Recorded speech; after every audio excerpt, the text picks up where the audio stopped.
pagpapala para sa iba. Maging hamon kami para sa iba, Panginoon.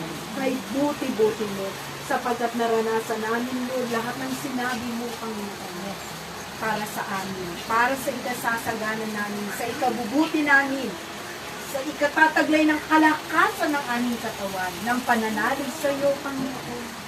Lahat na kayanan namin, hindi dahil sa sarili namin lakas at talino, hindi dahil sa awat gabay mo, dahil sa pagiging lingkod mo, Panginoon. Kay buti-buti mo sa amin, Lord. Nanatili na kami sa bunto ng karamihan upang kayo ay aming paglingkuran, parangalan, Panginoon.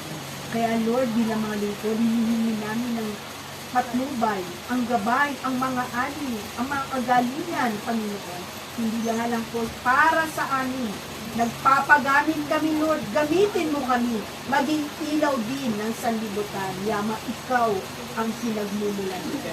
At maging asin kami ng sanlibutan. Magbibigay ng alak kami. Magbibigay kami ng liwanag sa mga nabibinlan, Panginoon. Magbibigay ng alab tulad ng asin na maging maganda ang buhay ng bawat isa sa amin. Kaya sabi mo,